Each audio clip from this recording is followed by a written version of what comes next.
A global namaste to you all, and welcome to this very special live broadcast from the Hindu Academy team.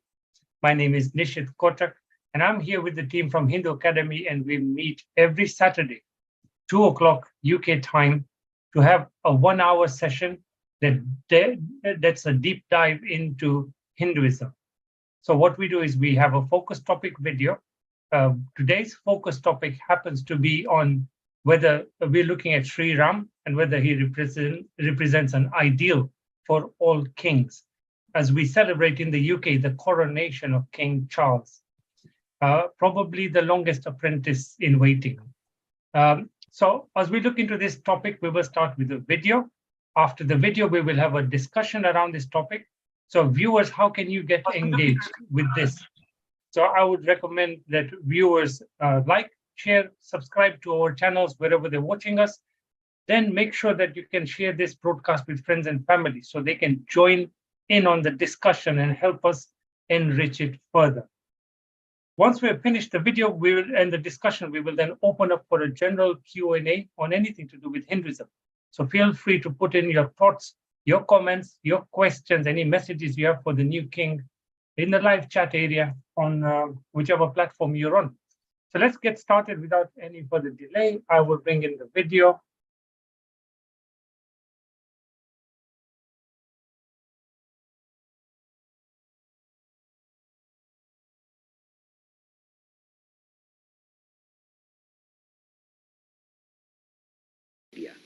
Today I'm going to talk about, for the first session, the two avatars that have really kind of thrilled the Hindu tradition for thousands of years, Ram and Krishna. So we look at the first avatar, Rama. What are the key issues that Ram addressed? He needed to address the issues that the society faced in his own time. What were they? In the time of Ram, we discovered this thing. The idea that kings were meant to just get a bigger and bigger empire. This is what Ashwamedh Yagna was all about, expanding your empire. This is the time where Ram is born. The role of the king is to expand his empire, collect more and more possession, more and more queens, become richer and more stronger. This was the aim of Hindu human life in his time. And here you see the transition of this Rama. He says, not living for property, ideals. This is the evolution of mankind from just being an intelligent animal, just looking after his own needs, to becoming something different. Evolution of mankind. From just looking after my own interests and expanding there, I'm now going to think about the interest of others and live for others. Sri Rama, very visible.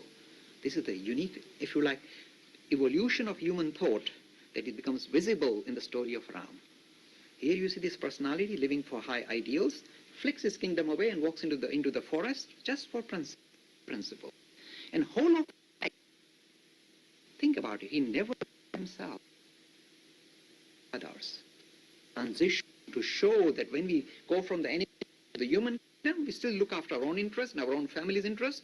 But when we go from the human kingdom to the kingdom of divine, if you like, this idea of invoking divinity here, we think about but for the greater good. Every aspect of Ram's life reflects this particular feature. The key, Adarsh Purusham, Adarsh, high ideals, not property and possessions, like most other kings, past, present, and even future. None of them can really stand up to the ideal of Sri Rama. Old or ancient or modern kings can stand up. If you like, the principles, for the sake of moral fabric of his nation, go away because you damage the moral fabric of this society. So he's prepared to do all that. You see the amount of, if you like, dedication, the amount of self-sacrifice visible in the story of Ram. So these are the unique feature about this particular personality. There's another feature to Sri Ram that I mentioned in the House of Commons law, by the way, and it's this. People don't notice this. They think the story of Ram is really Star Wars, good over evil, and this is baby stuff. There's a much deeper idea to Ram. The North Indian Empire came into touch with the Southern Indian Empire. And in the story of Ram, what we discover is this wonderful idea that when two civilizations meet, There may be friction. Understandably, there may be disagreement. There may be friction. But the resolution is not death and destruction of the weaker civilization, but, if you like, assimilation and accommodating each other, integrating and assimilating. See the feature. This is how mankind evolves. This is how we became that complicated and such lovely people. We evolved.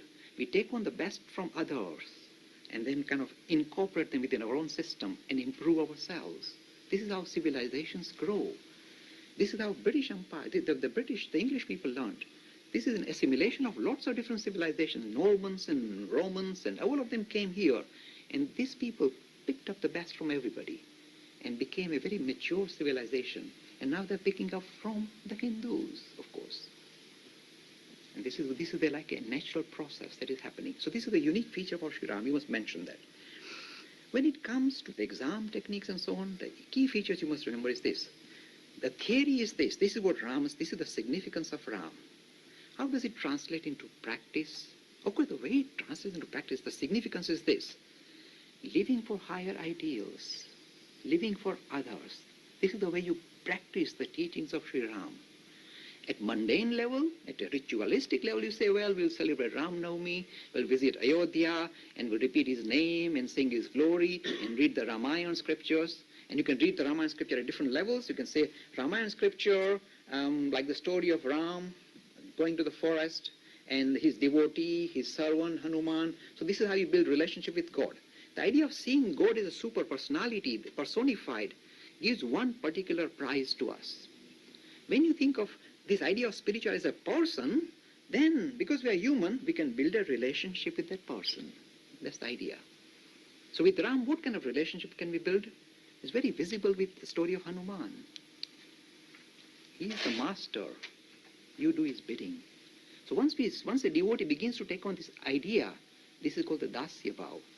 He is the master, Lord, and I am the servant. The whole his life, throughout the story of Hanuman, you see Hanuman saying, Ram is the master, I am the servant. Dasya Bhav. Another bhav that appears very visibly is Shanta Bhav. Many people meditated on this marvelous idealistic person called Ram and achieved, if you like, spiritual enlightenment. So this is the Shanta Bhav, again visible in the story of Ram. Shanta Bhav, Dasya Bhav. And many women, or many men even, like to think of Ram not like a grown-up person, but like a little baby Ram. Because such a lovely fellow. With Ram, the good thing is he's obedient, he's sweet, he's kind, he's gentle, he's everything good and ideal that you can imagine. So even he's a little child, he's so well behaved. His hair is well combed and he's so nice. So you're totally attracted to this lovely chap. Vatsalya Bhav. Ram is a child. So this is the way the devotees will relate to the idea of Ram as a personality and how they build up a relation. Why do we build up relationship with this idea? With this idea of a God as a super personality? When we build up relationships, suppose I'm building up a relationship with Ram, what happens is this. Because I keep repeating his name, because I repeat his stories, I listen to his stories, I devote myself to him, I do worship of this person, by this process, I'm invoking these marvelous ideas into my own life. I also want to lead an ideal life. I also want to live for others. I also want to be that kind of peaceful and that kind of ideal personality, a perfect role model. So when you kind of adore a role model, you begin to, if you like, take on his qualities. The only problem is in modern society, the role models are Bollywood actors and actresses. Big problem. But if you take on this kind of spiritual personalities, it'll bring out the spiritual element within ourselves. That will become invoked. That will begin to spring up. This is visible in the story of Ram.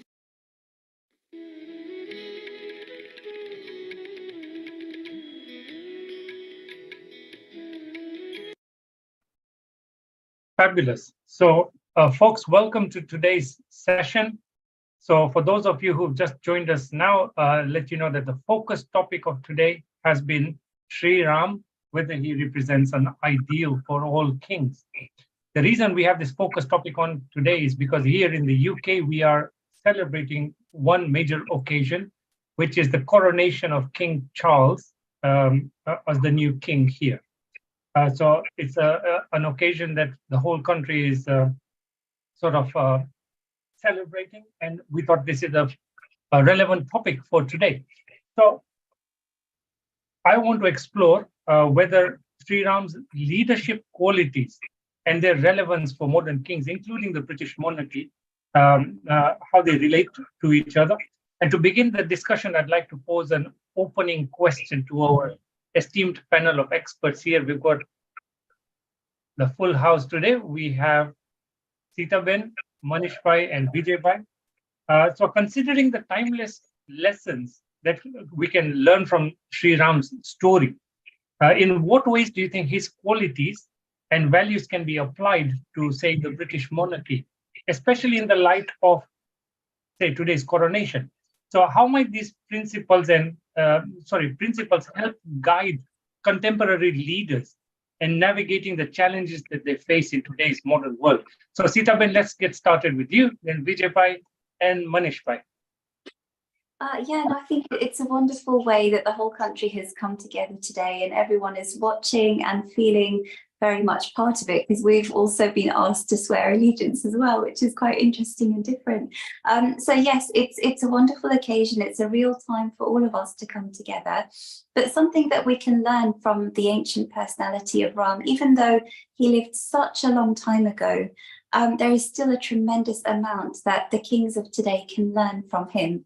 And the main thing which Dad highlighted in the video is the fact that he really spent his entire life putting the needs of others before himself. And that is a truly spiritual outlook. And it's the way that the whole sort of kingdom can come together in support of this sort of giant spiritual personality. Because it's one thing for kings to be there on that position of power and kind of like misuse that power. So many kings throughout the history of humanity have misused their power. They use it to pillage and destroy other civilizations that are around them. But Ram is perhaps one of the very, very few kings in the whole history of humanity who did not go out there to pillage and destroy the civilizations which are next door. In fact, in the story of the Ramayana, we can clearly see how Ram, even though he had won the battle with Lanka, he did not say, okay, now I put my stamp of authority on it and I am going to rule this. This is now my kingdom.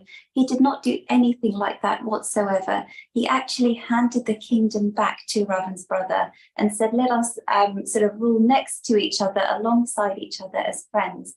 And because of that wonderful gesture, India became a much richer, much more diverse civilization, because all of the civilization of the southern Indian Empire was not trampled on and destroyed.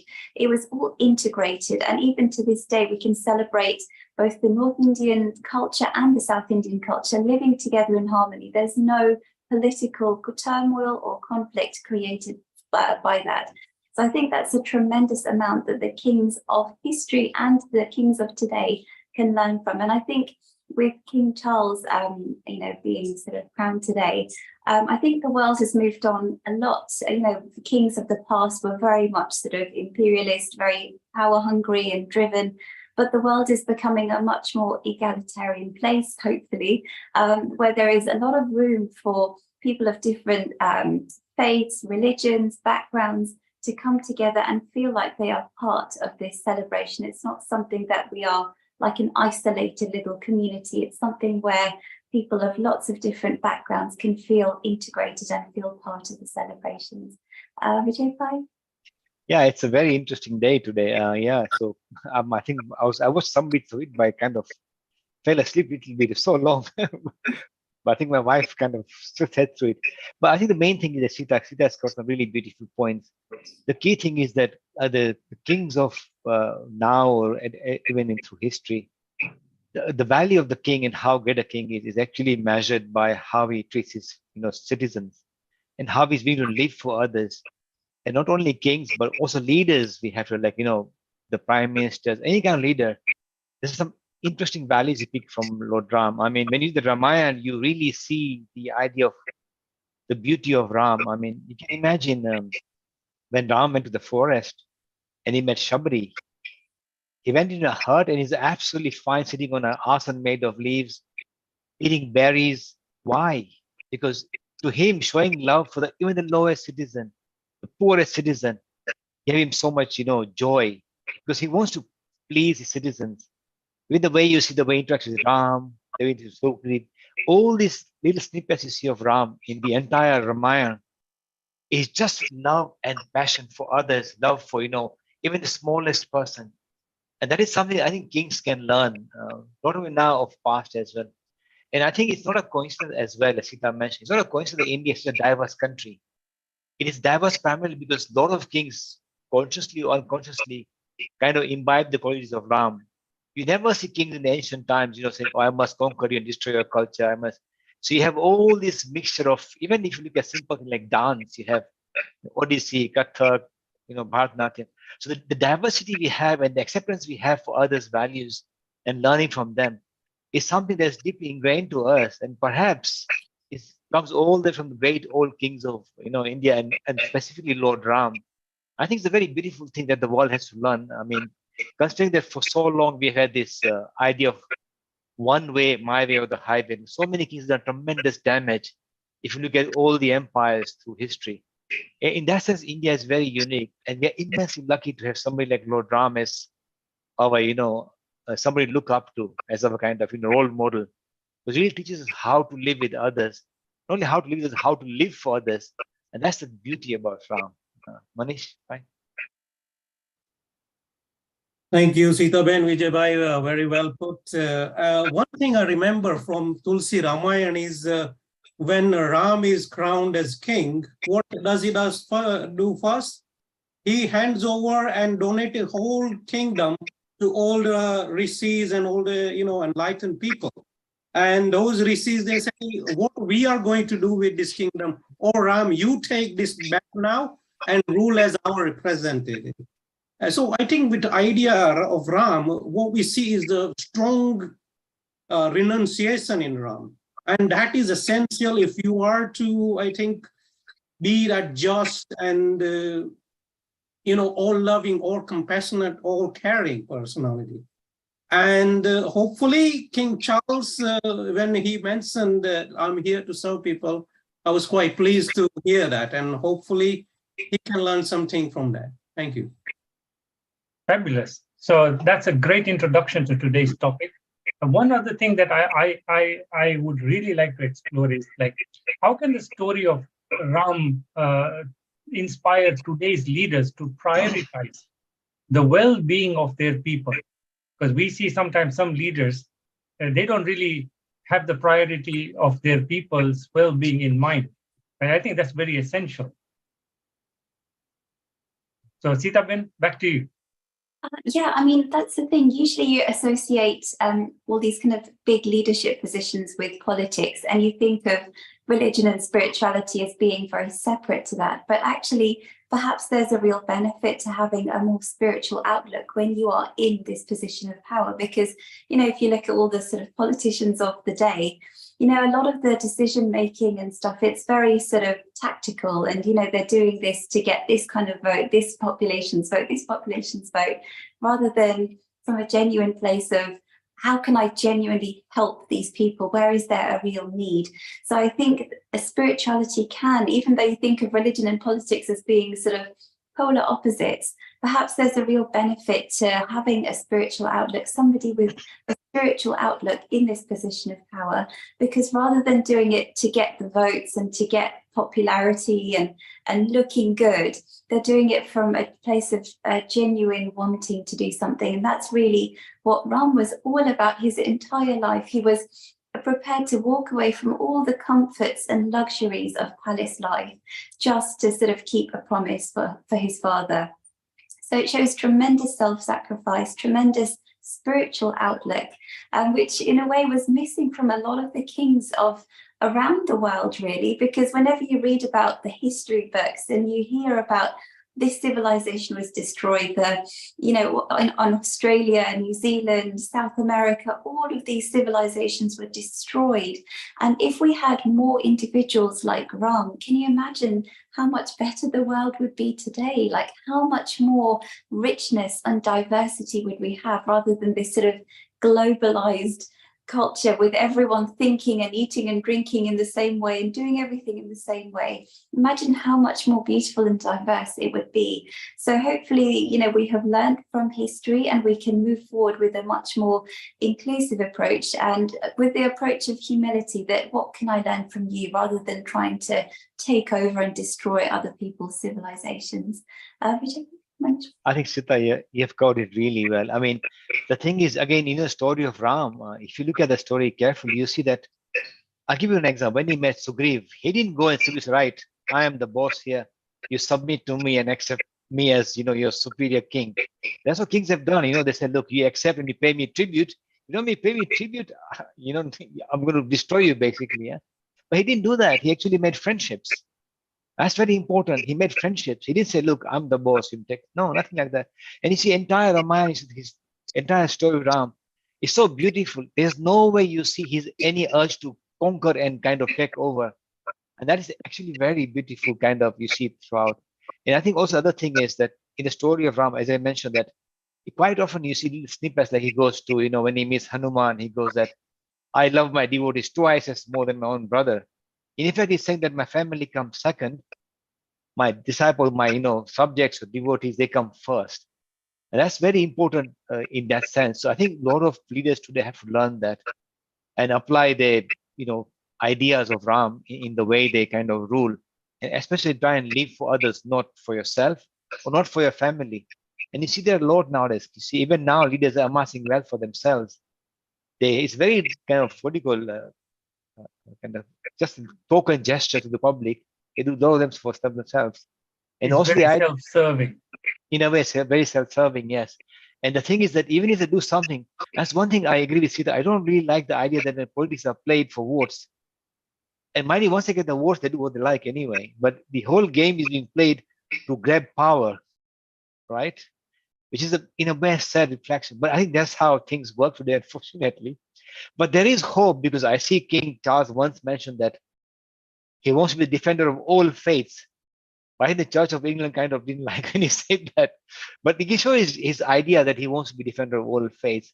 And also, I think Rishi Sunak was very clear that he wants to use idea of dharma, his duty to serve the public.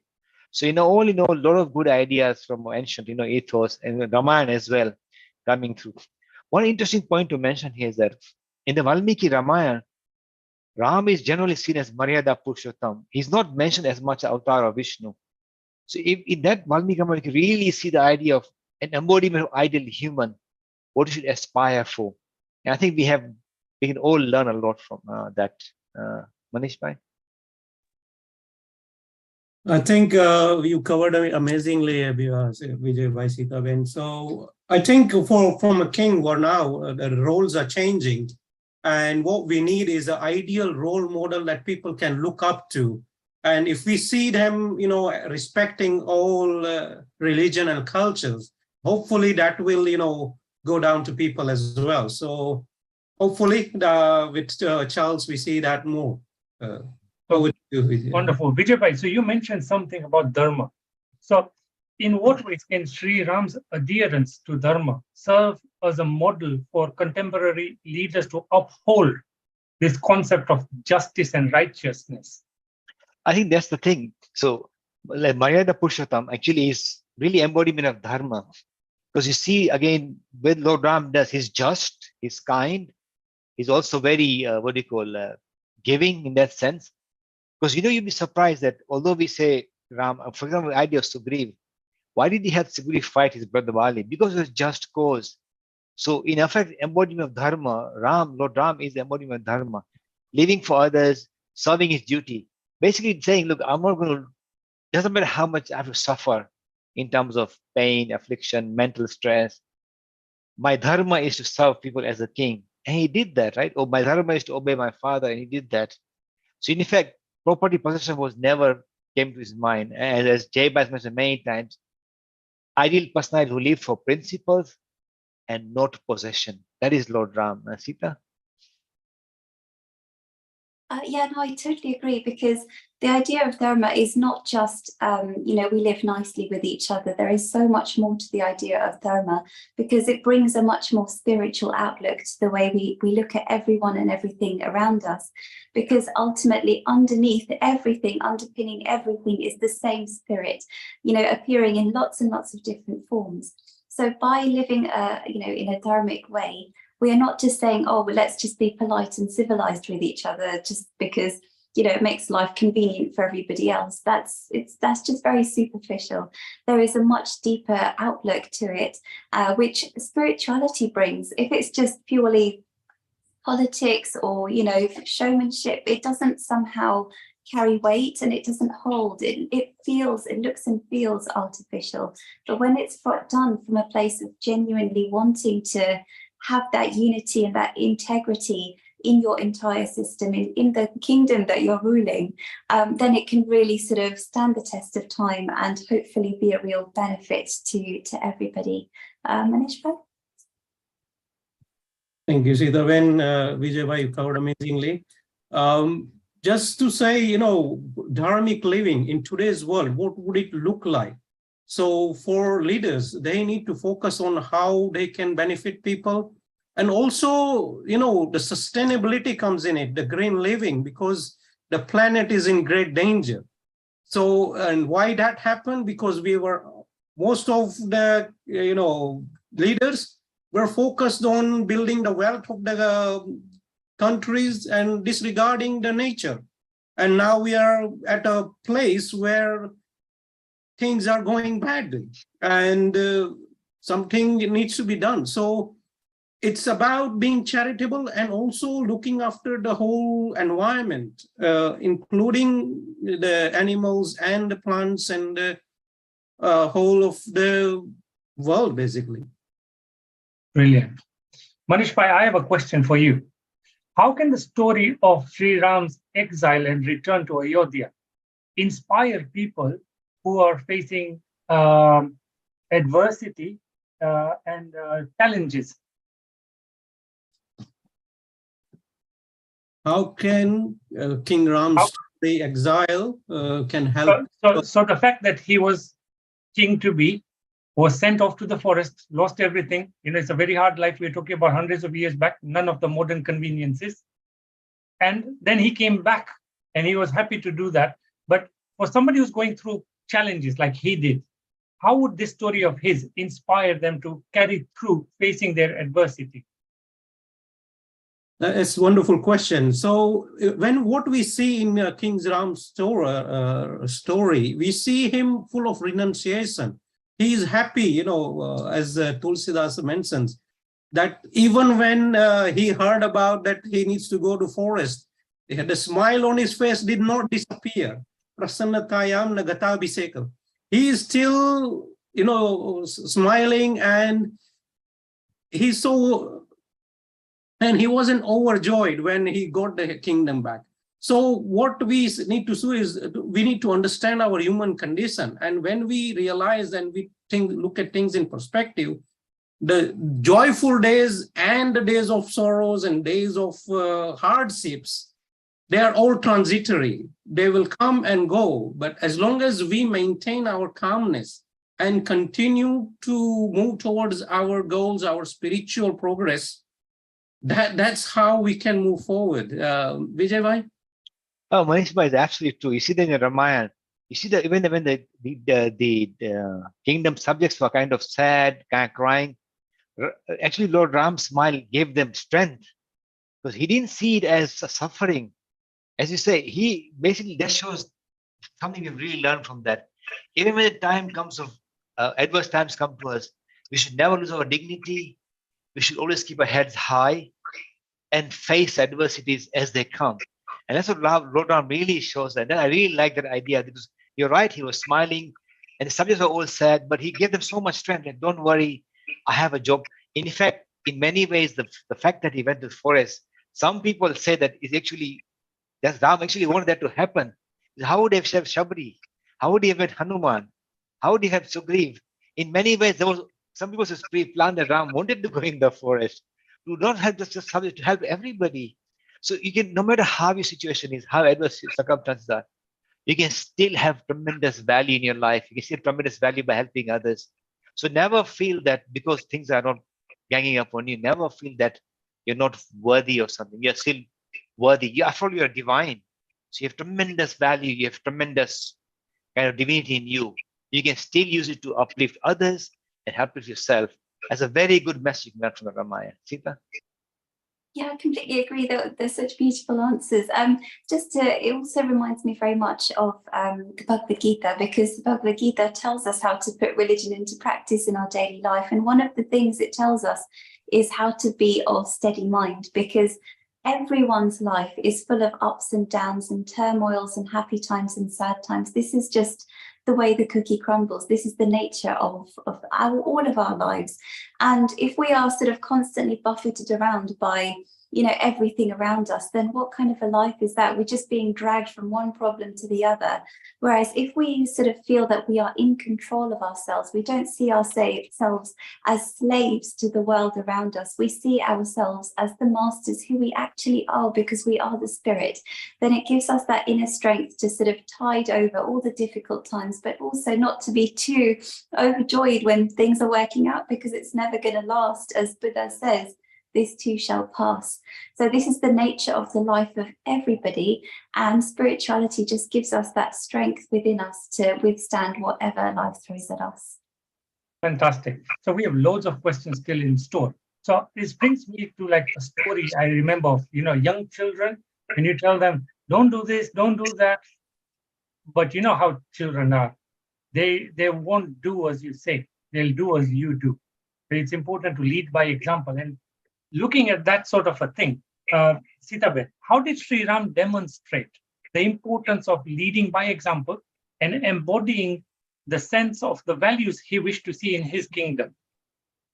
Yeah, no, you're totally right. That's exactly how children behave, and it's also how grown-ups behave as well, because we never like to be, have our finger wagged at us. We don't like being told you must do this and you must do that, especially if the person who is telling us is not doing it themselves, and it completely loses all sorts of integrity. So I think it's incredibly important to, exactly as you said, Nishit, do as you preach, basically. So if you are not living that principle, then don't say it. Don't tell everyone else to do it, because then that's hypocrisy. And the whole point of making spiritual progress is that, everything within us needs to be joined up and aligned. So whatever you think, you say, whatever you say, you do. When that whole system is aligned, that is when you can start making real spiritual progress. And when you do start making that spiritual progress, you kind of start emanating this tremendous aura, this tremendous charisma, to the point where whatever you do, even if it's the simplest gesture, it draws crowds. People are somehow drawn and attracted. They think, wow, this is something really, really special. Even though it could be the simplest words out of your mouth, it could be the simplest action, which any old person could do. If any old other person does it, it may be like, oh, that's not a big deal. But if somebody who is so spiritually, like everything is aligned within themselves, they generate this tremendous power.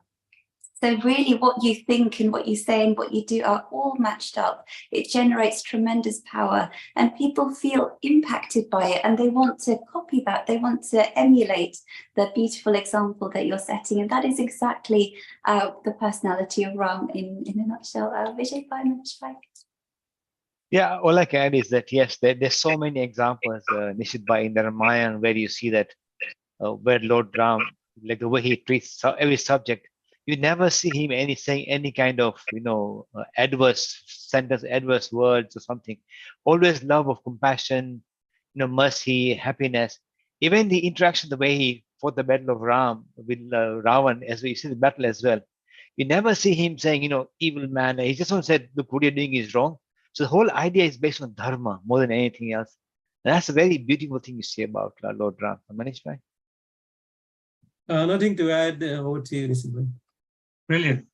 So here in the UK, as with many other countries, we have a diverse mix of people. This is a melting pot of rich heritage and cultures from all over the world here. So I want to ask the panel this question. So Vijay Bhai, this one's for you.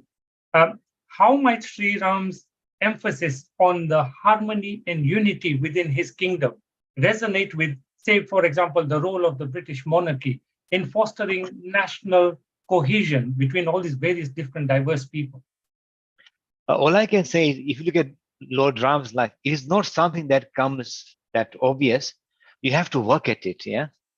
And so many examples in Lord Ram's story that I think there's one story that where he had to send when somebody complained about my wife living in somebody else's house.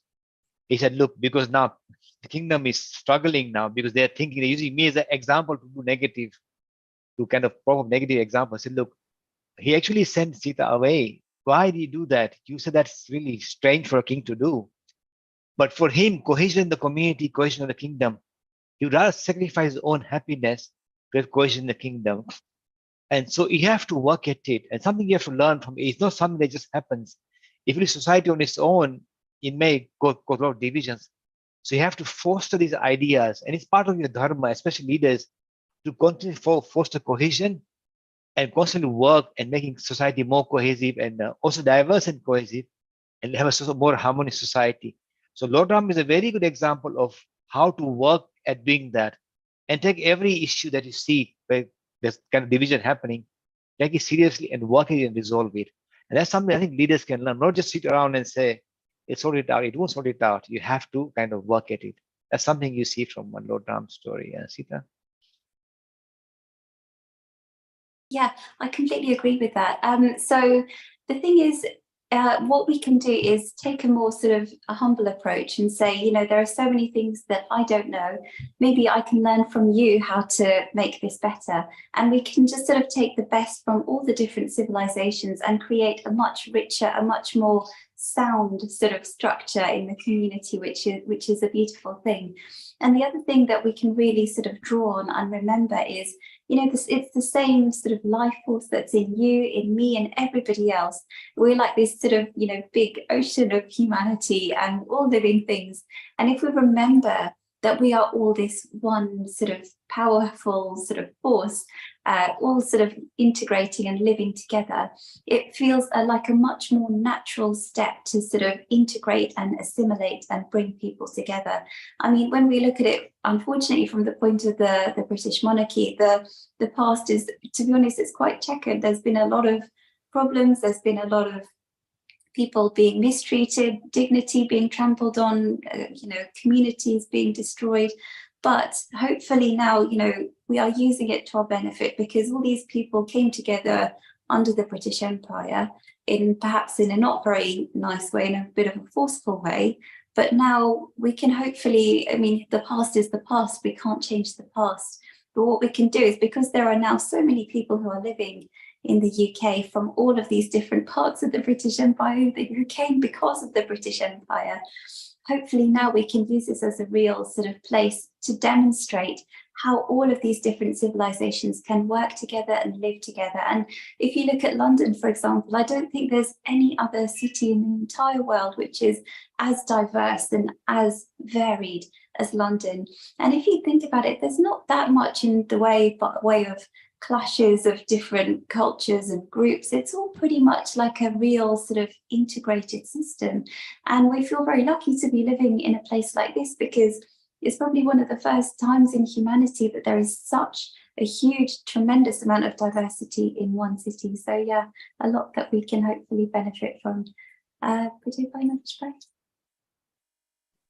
I think for the modern leaders, the Hindu ideas of pluralism and spiritual humanism and divinity of the whole actually kingdom, living kingdom, is something that if taken seriously can benefit the whole leadership, because that's when you would bring real community cohesion. If everyone says, yes, I accept other religions as a true pathway to God or understand the human condition, I think that's where Jai Bhai tried so hard to bring all these ideas out into open, and he was able to present some of these ideas on BBC, wonderful stuff. And I hope our Prime Minister and our King can take this idea forward, and these are the tools they can use to actually bring the real cohesion, the real oneness in the community. Fabulous. So it is said that you are the sum of the 5 people you spend most time with. So if you want to be a really great leader, you should be surrounding yourselves with other great leaders. Now, in the world stage, when it comes to kings and other leaders of countries, the same can be said. So how can Sri Ram's story inspire a sense of responsibility and duty in leaders to serve the greater good? And what lessons can we learn from his relationships with his allies and adversaries in terms of building strong alliances and fostering cooperation? So, as King Charles now embarks upon being the leader in the UK, even though it is more of a ceremonial role, but they do interact with other world leaders. And so my thing is this: how can learning from Sri Ram's way of dealing with his adversaries and his allies help leaders in the modern world today foster alliances with the right people? Because we'll have some rogue actors around the world also. Vijay already mentioned how Sri Ram dealt with Vibhishan and Sugriv, and how he even dealt with Sabri. So great example of how he can, they can learn from Sri Ram. But the thing is, are they willing to learn, and are they willing to look at the stories and really understand the essence behind it? That is the main question. Vijay bhai? No, I think you're right. I mean, as you see, most of the story, wherever possible, Ram has tried his utmost to help, all the kings and also work with them. And wherever, when necessary, in extreme cases, he has also seen the wider subjects, what makes wider subjects. Like, for example, in the story of Sugriv and King Bali, he had to choose, right? And he chose Sugriv and helped him fight. So in that case, Ram can also be seen as just king, because he saw that under Sugriva, the public will be more happy. So in many ways, you see Ram, even when he defeated Ravan, in that sense, as Sita mentioned, he actually saw what will benefit the people the most, not by subduing the people, by giving them more dignity, by putting a new king in place who can actually enhance the culture and interact and serve both cultures. So I think the kings can learn. What they can learn is that also it's true there's so many rogue leaders in the world. Nevertheless, you have to think very carefully how you can do. How can you make the world a better place? How do you deal with this kind of kings? How do you keep them kind of in a way in such a place that they don't affect others? It's a tricky job, obviously, within that kind of position. You have all kinds of leaders. But Lord Ram, in many ways, is a very good embodiment. So wherever possible, show compassion, love. But required to be just, we should be just for the benefit of the wider people. That's, I think, the main thing you can learn here, Sita. I think because life means you are going to come across all kinds of people. Everyone's not going to be all happy and nice and helpful. There are going to be all sorts of people out there, but we can learn something from all of them. We can learn something from the ones who are always helping us and guiding us, but we can also learn from people who make things challenging and difficult for us, because they also pop up in all of our lives. So I think a more sort of mature outlook is for saying, let me learn from everybody around me, not just, from my role models, but also the people who throw challenges in my way. What can I learn from this?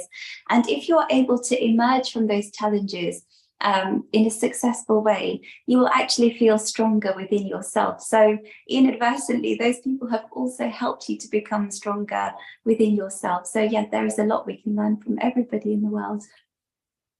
So here in the UK, we have something what we call British values, and the typical ones that come to mind are things like democracy, the rule of law, individual liberty, mutual respect for and tolerance of those with different faiths and beliefs, and for those without faith.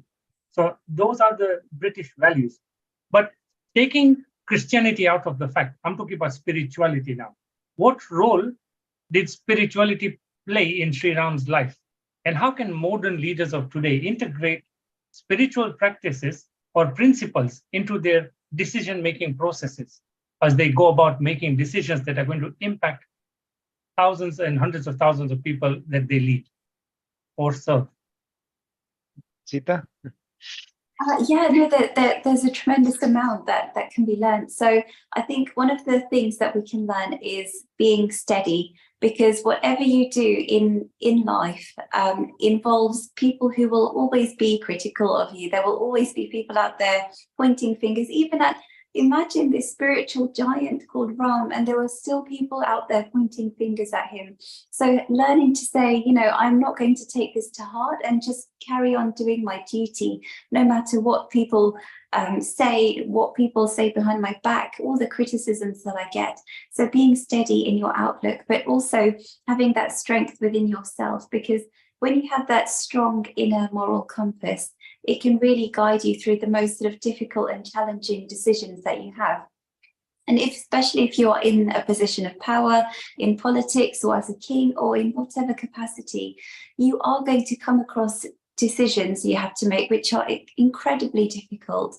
And in a way, no matter what path you choose, there will be people out there who will say that was the wrong way, that was the wrong way. So you need to have tremendous strength of character within you to do what you feel is right. Obviously, as part of a democracy, it's not a dictatorship, but trying to take the best course of action in every sort of challenge, in every adversity, is something that we can hopefully learn. But having that spiritual outlook can really give you that essential sort of grounding. And, if we look at the world leaders of today, I mean, many of them may not even ascribe to a religion. They may not do all the ceremonies and the rituals that are associated with these religions. But having a spiritual outlook is something which is not controversial. It's not, it doesn't have all this baggage tied to it. So having a spiritual outlook without necessarily tying yourself to any particular religion can actually make you feel stronger within yourself, because we know that, if we just don't have that, if we have a purely materialistic outlook in life, it feels very sort of shallow and hollow, and it feels like, what's the point in any of this? At the end of it, I'm just going to die and disappear, and what's the point of anything? But if you have a much more spiritual outlook, you think, look, there is a tremendous significance to all the life around me, and I must do the best I can to serve the life that is around me, humans, animals, plants, whatever it is. Yeah, I think, Sita, just to add, the last point you mentioned is really interesting, that in effect, if you have spiritual, you see the spirituality in others as well. You see everything as divine. If you do that, then of course you think positively, you think of helping everybody else, the environment and everybody, all life. You see the divinity in others. So I think in many ways, perhaps being spiritual is in many ways more important than kind of following a particular faith. I mean, let's be honest about it. In the history of the world, when you had this some only single faith that actually done tremendous damage to people of other faiths or no faiths, they believe theirs is the only right one. And perhaps in that way, maybe being a spiritual person without any affiliation, any religion, maybe it's a better way forward. And I think perhaps it is a better way forward. Yeah, Manish, right? Covered very beautifully by Vijay Bhai and Sita Ben. Nothing further to add, but it brings to question this rule of King George. I think Charis Jubilee asking, is it still appropriate to have coronations be to rule all people under a single religion? And although I think this coronation is done, the Britain is still a very much of a secular democracy, which I think respects all the religion, and all religions are taught in schools as well. So I think it's still pretty good. It's a good balance, I would say. Yes. So we will shortly be wrapping this up. I've got a few questions from the viewers, or some comments. We have Ravindra Mundra saying that Ram lived for others and he did the deeds to benefit others whilst he was in Ayodhya or when he was in Vanvas. And leaders must have such qualities where they can do good wherever they are, whether they're in the forest in exile or they're in the kingdom. And this is what he says King Charles must strive for as well. Charmaine is asking a question. Is it true that as a young boy, Sri Ram wanted to be a sannyasi and was reminded by sage Vashisht that he has a duty as a future king? Manishma, in the Balkan, I can't remember, but I know there's a lot of interaction with Vasisht and Ram. I can't say for sure, but I think that might have happened. Can you clarify? I can't remember now. Wonderful. Yeah. Okay. Trushar I Patel, think- one of our regular viewers, he's got an interesting question. He's saying, what does Ram Rajya mean? Manish bhai, Sita Ben. I think Ram Rajyam does mean that spiritually oriented ruling where this divinity is seen in all living beings, including plants and animals. And I think that real, Yeah. That to is me, correct. is just living and living for others. So it is basically the acceptance that there is Ram Rajya. there is a divine higher power. That is what Ram Rajya means, basically. Fabulous. So, folks, as we conclude our discussion on Sri Ram's leadership qualities and their relevance to modern leaders of today, including the British monarchy, it's evident that there are timeless values and principles that he embodied, which continue to hold significance even today. So Sri Ram's dedication to dharma, compassion, inclusivity, and selflessness or selfless service provides a powerful model to inspire contemporary leaders and monarchs to navigate the challenges of the modern world with wisdom and integrity. So we'd like to thank our expert panel here, Sita Ben, Manish Bhai, Vijay Bhai, for sharing their valuable insights and perspectives. So also thank you to the global audience. We've got people who are joining us for the very first time from places as far away as Namibia. And so welcome to the broadcast. Please do tune in every Saturday, 2 o'clock British summertime, and we will have something interesting for you in every session. But the conversation doesn't end here. So we will now transition to a short Q&A session on Hinduism. So we encourage you to continue being with us. Share your thoughts and comments on the live stream area. And let's get forward into the next question from the viewers. So we have one question from Aman Chandra, is asking, what is the difference between an avatar and an enlightened being? So, Sita Ben? So basically all avatars are enlightened. I guess the only sort of difference is that an avatar is in a way extra special because they are able to transmit their spiritual knowledge to others. Whereas, you know, a normal, like they're normal, not normal, an enlightened person may not have that capacity to transfer that that sort of spiritual energy and knowledge to another. But an avatar is very special. And there is this beautiful story actually of, I don't want to go into it too much.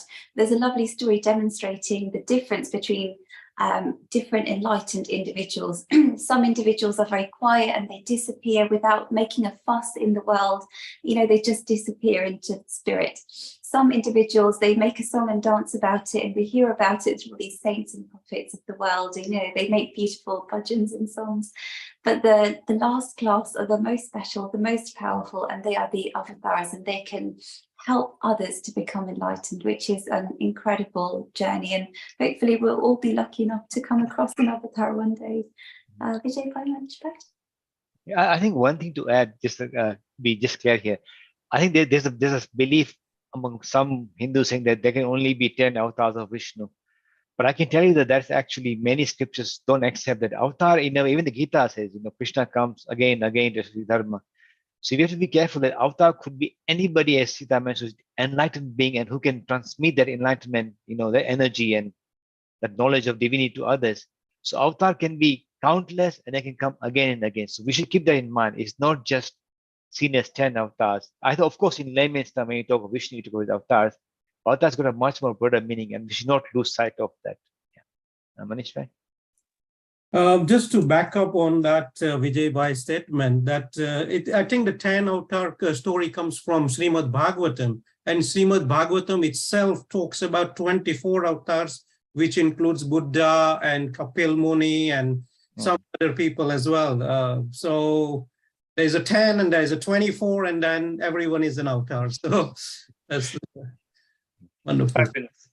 So we have one viewer who is asking us, how can a modern Hindu navigate the challenges of preserving their cultural identity whilst adapting to the ever-changing global landscape.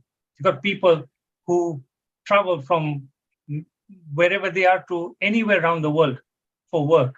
And how can they carry their cultural identity with them and yet adapt to a different space wherever they are working in or travel to or living in now? Yeah. Vijay bhai, let's get started. Okay. Look, the thing is, we are very lucky in the Hindu faith. Very lucky that we are not fixated on particular stodgy, kind of narrow, kind of straitjacket ideas. We are very lucky that the eternal principles we have, like idea of dharma, karma, these are universal principles you apply in all situations, in all contexts. You can always adapt it to a particular context. So I think the key thing is that remember the basic message, even Lord Ram's idea of following your dharma, living for others, that does not change no matter where you are. So if you keep these unique ideas and you use the ideas in the context you live in, even if you don't have to be a believer in a particular god or anything. The fact that you have amazing principles which are based on your dharma, the idea of universal principles that Hinduism has, then I think you're fine. So use your own intuition, I would say, and use your own abilities to see how we can have these eternal principles which Hinduism has given us, and how we can apply them in a particular context. And that's the best. Of course, it has to be based on how you see it, and it's been as an individual, you have to decide how best to use it. That's the way you can preserve your identity and use these eternal principles in the context that you live in. Sita? Yeah, I completely agree with that. I mean, a lot of people think, oh, you must sort of maintain the rituals and the colourful clothes and this and that, which you can if you'd like it, but you don't have to, because that doesn't sort of diminish the integrity of Hinduism and spirituality whatsoever. It's, as Vijay Bhai said, if you can live the principles which Hinduism promotes, and not even just Hinduism, all world religions, and even just the concept of spirituality, if you can live a spiritual life, then you are shining through with that principle already without having all the externals necessarily being there. And I think the wonderful thing is, if you do live that spiritual life, people around you will start to feel it and notice it and want to sort of draw from that. So in a way, inadvertently, you're helping yourself, but you may also be supporting those around you as well. Manish bhai? Nothing further to add. Over to you, Nisabah. I have a couple of teenagers asking me some questions. So one's asking, how can I engage in meaningful conversations with my non-Hindu friends about my faith and help them understand its relevance to me as a teenager in the West? So these are children who've grown up in the West, maybe not engaged with traditional Hindu texts, but Hinduism is still part of their life. Yeah. All I can add is that when you interact with others, empower them and empower yourself. This is the classic Vivekananda. I'm not saying these are my words here. That's the best way to live religion. It's not just tell them, oh, you must believe. Quite often we get in an argument, oh, your God is right, my God is right, or my scriptures are superior than scriptures. That doesn't really go anywhere ultimately, because you just argue and then you just don't do anything about it. How can you empower somebody else at the same time empower yourself? Give anybody you see, give them strength. Give them spiritual strength. Doesn't matter what they believe in. If you live that kind of life, as again, Vivekananda says that, believe in yourself. Forget others. If you believe in yourself, then you're already on your way, basically. Sita? Yeah, I completely agree with that. I think a lot of the things, that children from other religions see about Hinduism may look weird and strange and odd.